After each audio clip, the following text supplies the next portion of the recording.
Are we? Because I'll tell you what is running. Woohoo!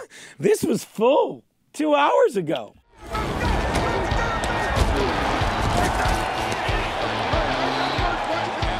action fakes it for pass end zone. Yes, touchdown.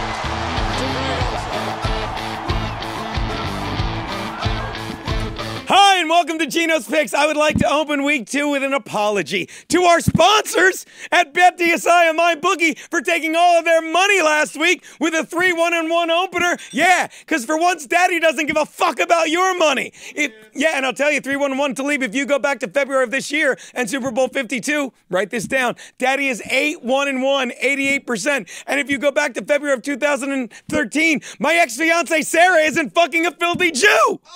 But we can't. We can't do that because we don't have a time machine. If we did, you know what? That Jew wouldn't be inside her and Hillary Clinton would be inside Ohio campaigning, unlike being a lazy cunt.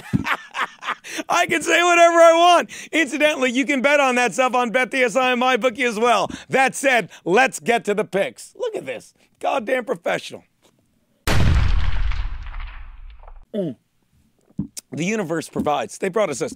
My first pick, the Patriots are in Jacksonville, where they are a pick'em. Talib, do me a favor. While you're on that laptop stealing the internet, they steal. Go on Amazon. Oh, by the way, be specific. It's the website for ordering stuff, not the place that came up in your 23andMe profile. I know you guys are like, it's not that funny. It's not, but let's keep going. And while you're on Amazon, order me a burlap sack with a $sign on it. And make sure you can get one of those 1920s bandit masks. Yeah, you guys didn't always wear ski masks. And order me one of those too, because we are fucking stealing in this game. Really? Really, Vegas? You think the Jags aren't going to take a giant step back like you do when you say I do to a Jew? Like you do when you say I'm going to go. Her birthday is Sunday. I'm over it. You don't think. Oh, I'm sorry. This way? I'm sorry. Talib, it's all going to be okay. Don't get up. You don't have to get up. Thank you, buddy. Thank you, Talib. You don't think the Jags are going to take a giant step back this season? The plan is simple. Stop Leonard Fournette, who's already limping around, and make Blake Bortles beat you. But he can't because he's not that good. Pauses. Quarterbacks are like any other job. To leave out. Oh, wait, I don't have a job. You've had 3.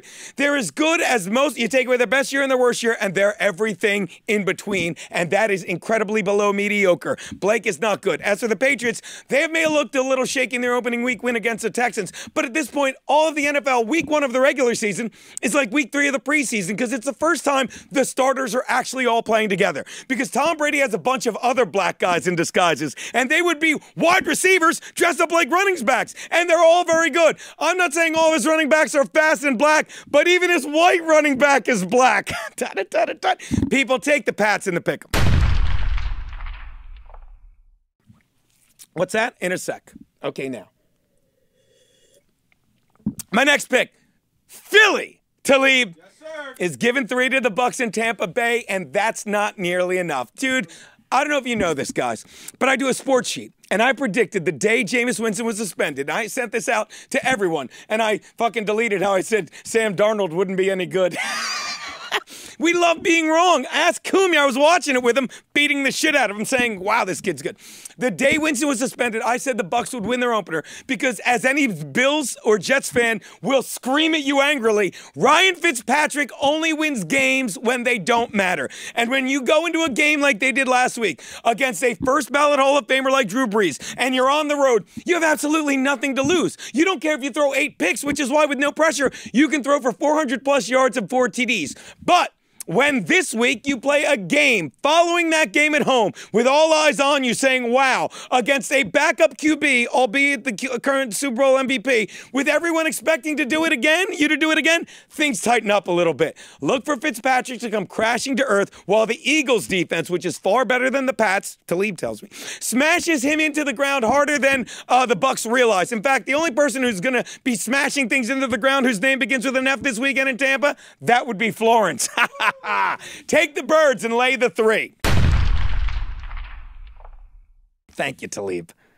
Shouldn't you be online? My next pick. The Broncos are giving 6 to the Raiders in Denver. I cannot believe this, but I'm giving Case Keenum a TD to win this game. Excuse me, I'm telling him to cover it by TD. How does gambling work again? Oh, yeah, Yahtzee. To win this game when he did little to impress me in his win over the Seahawks last week, and that was our only loss. No, that was our push. But while I wasn't impressed with the Broncos in week 1, I will tell you what I was depressed by the Raiders on Monday night as John Gruden showed that the only thing he is worse at than making personnel decisions during the preseason is making actual ones in the middle of the season. Because as embarrassing as his team looked in that Monday night loss to the Rams, which we were on, he looked even more embarrassing on Sunday night when Khalil Mack had a career game. Khalil's my nickname for Talib if you watch week 1, where he had 2 sacks, forced a fumble, and had a pick 6. And all Gruden could do this week was something his quarterbacks couldn't do all Monday night.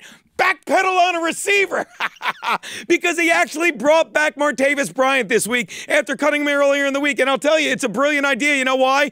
Because Bryant only had 3 less catches than all of his wide receivers combined Monday night. Now I see why he's nicknamed Chucky, because Oakland is officially a horror show. Clever, clever. Take the Broncos. Lay the 6. Thanks, Talib. All right.